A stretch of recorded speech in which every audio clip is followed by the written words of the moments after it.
नमस्कार मित्रों, मैं विष्णु बैरागी रतलाम से।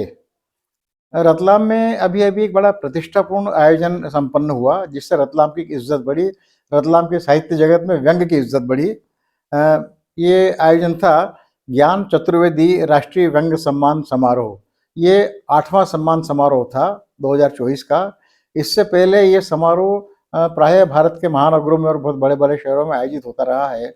लेकिन इस बार ये इज़्ज़त रतलाम को मिली, रतलाम के साहित्य जगत की, रतलाम के व्यंग्यकारों की इज़्ज़त बढ़ी और इस इज़्ज़त को बढ़ाने की पहल की थी रतलाम की पहचान बनते जा रहे मेरे प्रिय व्यंग्यकार, कहानीकार, गज़लकार, कवि आशीष दशरथ ने पहल की थी। उनकी वजह से ये सम्मान समारोह रतलाम को मिल पाया। इस समारोह में देश के ख्याति प्राप्त व्यंग्यकारों ने भागीदारी की थी और जिनके नाम पे सम्मान समारोह आयोजित होता है, वो खुद ज्ञान जी चतुर्वेदी सम्मान समारोह उपस्थित थे।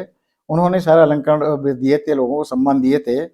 इस आयोजन में जो व्यंग्य पाठ किए व्यंग्यकारों ने, उनमें से 5 व्यंग्य पाठ मैंने रिकॉर्ड किए थे। उसमें से एक व्यंग्य पाठ सारिका गुप्ता जी का तो आप कल सुन चुके हैं। आज मैं आपको पेश कर रहा हूँ दुर्ग के रहने वाले श्री ऋषभ जैन का व्यंग्य पाठ, जो उनकी अपनी पसंद का है। उन्होंने जिस तरह से पढ़ा है वो अद्भुत उन्होंने व्यंग्य पाठ किया है, मानो अपने पूरा निबंध उन्हें कंठस्थ याद रहा हो, इस तरह से पढ़ा उन्होंने कागज को देखे बिना। मुख्य बात यह है कि ऋषभ जैन को इस साल का नव पल्लव व्यंग्य पुरस्कार से भी अलंकृत किया गया और खुद ज्ञान जी ने अलंकरण दिया है।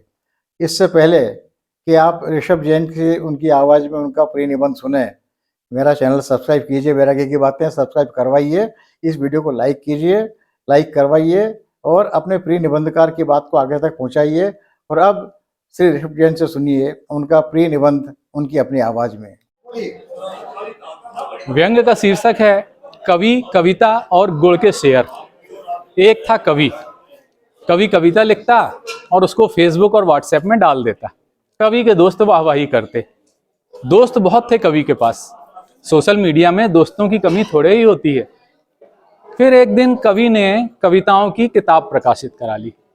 कवि आश्वस्त था कि उसकी किताब बहुत सफल होगी। वह सपने देखता था कि उसकी किताब बेस्ट सेलर बन गई है, उसके संस्करण पे संस्करण निकल रहे हैं। उसके पास ढेर सारे वाहवाही करने वाले जो थे। लेकिन जब किताब आई तो बुरी तरह से फ्लॉप हो गई। कवि अमेजन और फ्लिपकार्ट पे लिंक डालते डालते थक गया, लेकिन किसी ने उसकी कविता की किताब नहीं खरीदी। दरअसल कवि के साथ एक दुर्घटना घटित हो गई। जब उसकी किताब आई, उसी समय गुड़ बनाने वाली एक कंपनी ने अपने शेयर बाजार में उतार दिए। अब जिसकी जेब में जितने पैसे थे उसने उनसे गुड़ के शेयर खरीद लिए। फालतू चीजों के लिए पैसे कौन निकाले। कवि दुखी हुआ, कवि बहुत दुखी हुआ। उसकी कविता को मीठा कहते नहीं थकते थे सब। यह जालिम जमाना मीठा गुड़ तो ले सकता है, पर मीठी कविता की किताब नहीं। वह आश्चर्यचकित था। अवसादग्रस्त कवि एक आध्यात्मिक बाबा को शरणागत हुआ। बाबा ने गुड़ की ओर भागते जनमानस का सुना तो उनके मुख से माखी गुड़ में गड़ी रहे, पंख रहे लिपटाए वाले प्रवचन प्रस्फुटित होने लगे। कवि ने सोचा कि जो जमाना गुड़ के पीछे मेरी कविता नहीं सुन रहा है, वह कबीर की कविता भी क्यों सुनने लगा। वह वहां से निकल गया। फिर वह अपने साहित्यिक गुरु के पास पहुंचा। गुरु कवि को देख के खुश हुए। उन्होंने कवि को गुड़ के लड्डू खिलाए। उन्होंने कवि से लड्डू के गुड़ की गुणवत्ता के विषय में चर्चा की। गुड़ के प्रति गुरु का अनुराग देखकर कवि ने उनसे कुछ और कहना उचित नहीं समझा। वह वहां से भी निकल गया और सीधे अपने जिगरी दोस्त के पास पहुंचा। दोस्त ने कवि को समझाया कि मित्र, तेरी कविता मीठी अवश्य होती है, लेकिन आजकल जमाना हेल्थ कॉन्शियस हो गया है। मधुमेह के डर से अब लोग मीठे से दूर भागते हैं। फिर गुड़ के पीछे क्यों मरे जा रहे हैं सब। कवि अभी भी उद्वेलित था। गुड़ नहीं दोस्त, गुड़ के शेयर बोल। दोस्त ने उसे सुधारा।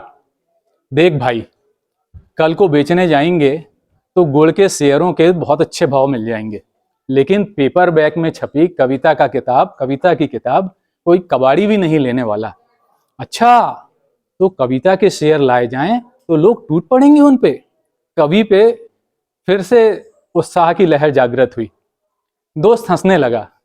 कविता के शेयर नहीं लाए जा सकते यार। जिसके शेयर लाना है उसकी आज की तारीख में भी कुछ ना कुछ फेस वैल्यू तो होनी चाहिए ना। तो क्या कविता की कोई फेस वैल्यू नहीं है? कवि फिर से आश्चर्यचकित हुआ।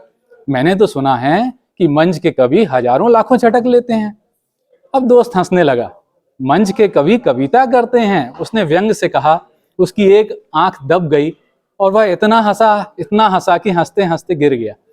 जब उसकी हंसी रुकी तो दोस्त ने पाया कि कवि जा चुका है। दोस्त सोचा कि यह जरूर मंच की ओर गया होगा। वह मंच की बात भी कर रहा था और कविता करने में नाकाम कवि के लिए वह एक अच्छा उपाय है भी। लेकिन कवि वहां नहीं गया था। कवि सीधा घर गया। उसने वह कागज कलम दवात के साथ वो कुर्सी टेबल भी बेच डाली जिसमें बैठकर वह कविता करता था।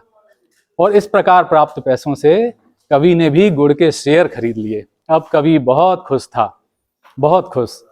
और अब सुनते हैं कि कवि ने उस गुड़ बनाने वाली कंपनी में विज्ञापन की लाइनें लिखने का काम भी हासिल कर लिया है। अब तो वह बहुत ज्यादा खुश है।